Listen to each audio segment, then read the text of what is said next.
नमस्कार, Uday classes A to Z solution में आप सभी साथियों का हार्दिक स्वागत है। आज हम लोग जानेंगे सक्षमता परीक्षा 2024 संबंधी कुछ आवश्यक प्रश्न जो ऑनलाइन आवेदन करते समय अक्सर कई साथियों द्वारा पूछे जा रहे हैं, फोन कॉल्स करके या व्हाट्सएप माध्यम के द्वारा या मेरे यूट्यूब चैनल पर कमेंट बॉक्स में। तो उन सभी प्रश्नों का उत्तर जो आपको भ्रम पैदा कर रहे हैं ऑनलाइन आवेदन करने में, उन्हीं पर आज हम लोग चर्चा करेंगे। तो आइए देखते हैं। आप सभी से निवेदन है कि वीडियो में आप लोग बने रहेंगे और ज्यादा से ज्यादा इस वीडियो को आप लोग शेयर करेंगे। सक्षमता परीक्षा 2024 आवेदन संबंधी प्रश्न। पहला प्रश्न जो है सबसे ज्यादा लोग जो पूछ रहे हैं कि डॉक्यूमेंट क्या क्या, कि डॉक्यूमेंट में क्या क्या अपलोड करें।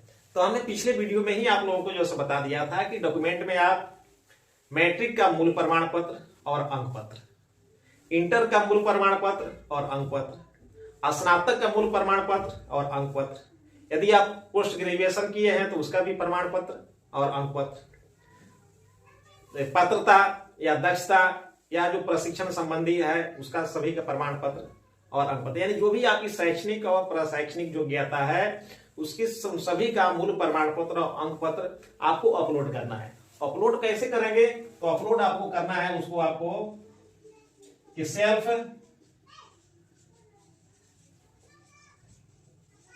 अटेस्टेड कॉपी आप अपलोड करेंगे। यानी जो भी आपका डॉक्यूमेंट है आप उसे पहले जीरोक्स करा लेंगे, फोटो कॉपी करा लेंगे और उस पर नीचे सेल्फ अटेस्टेड या स्व अभिप्रमाणित लिख करके अपना हस्ताक्षर कर देंगे और वहीं अपलोड करेंगे। हो सकता है कि जिस साइबर कैफे में आप जा रहे हैं ऑनलाइन आवेदन करने के लिए उन्हें पूरी जानकारी नहीं हो, तो आप अपने स्तर से उन्हें बताएं कि ये सेल्फ अटेस्टेड कॉपी ही अपलोड करना है। दूसरा है कि डॉक्यूमेंट कैसे अपलोड करें, कैसे अपलोड करें, यानी वहीं आपको कि सेल्फ अटेस्टेड करके अपलोड करें। अब एक समस्या आ रही है जो बहुत सारी साथियों द्वारा जो पूछा जा रहा है कि मूल प्रमाण पत्र और अंक पत्र, जैसे मूल प्रमाण पत्र और प्लस अंक पत्र आपको जमा करना है। तो ये दो डॉक्यूमेंट हो जा रहे हैं। तो इन दोनों को जोड़ करके और इसको एक ही पीडीएफ जो है बना करके और वो अपलोड करना है, चाहे वो मैट्रिक का हो या इंटर का हो या ग्रेजुएशन का हो, चाहे आपके प्रशिक्षण का हो, उसके मूल प्रमाण पत्र और अंक पत्र को जोड़ करके एक ही पीडीएफ बना करके उसे अपलोड करना है। दूसरा सवाल है कि बहुत सारे साथियों का कि हमारा ग्रेजुएशन का मूल प्रमाण पत्र हम नहीं निकाले या इंटर का मूल प्रमाण पत्र नहीं निकाले। तो नहीं निकाले हैं तो कोई बात नहीं है। तो आपके पास यदि मूल प्रमाण पत्र आप नहीं निकाले हैं तो आपके पास प्रोविजनल सर्टिफिकेट होगा, यानी औपबंधिक प्रमाण पत्र। तो मूल प्रमाण पत्र के बदले आपके पास जो प्रोविजनल है उसका भी आप सेल्फ अटेस्टेड कॉपी अपलोड कर सकते हैं, वो भी मान्य होगा। चलिए, तीसरा जो प्रश्न है कि शपथ पत्र कैसे और कहां से बनवाएं।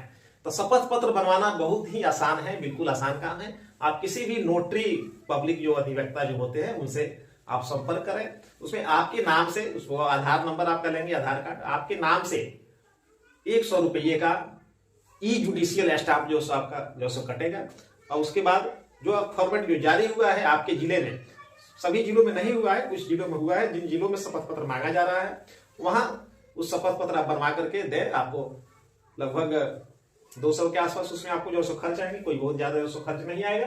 तो आसानी से आप बनवा सकते हैं। किसी नोटरी से संपर्क करके जो शपथ पत्र है उसे आप भर करके उसको दे दे और नोटरी उसको करवा करके आपको दे देंगे।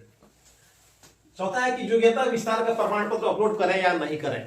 अब बहुत सारे साथी है जिस समय उनकी नियुक्ति हुई वो इंटरमीडिएट के आधार पर हुई, तो उनका कहना है कि हमारी बहाली इंटरमीडिएट के ही आधार पर हुई है, तो हम आगे जो योग्यता विस्तार किए हैं सेवा अवधि में उसका प्रमाण पत्र अपलोड करें या नहीं करें।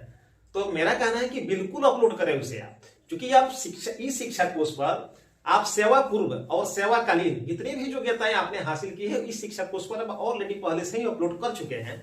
तो इसमें भी आप अपलोड करेंगे और इसमें कहीं से कोई प्रतिबंध नहीं है कि यदि आप इंटरमीडिएट की योग्यता पर बेसिक ग्रेड में बहाल है और यदि वर्तमान आपकी योग्यता स्नातक है या स्नातकोत्तर है तो उसका प्रमाण पत्र अपलोड नहीं करेंगे, बिल्कुल करेंगे और करना चाहिए, करना जरूरी भी है। पांचवा सवाल है कि जाति प्रमाण पत्र एनसीएल साधारण, जो आरक्षित कोटि के जो अभ्यर्थी हैं, जो शिक्षक हैं सक्षमता परीक्षा के लिए, जैसे ओबीसी के हैं या ईबीसी के हैं, तो ओबीसी ईबीसी के लिए एनसीएल बनवाना होता है। लेकिन नोटिफिकेशन में कहीं भी एनसीएल की चर्चा नहीं है।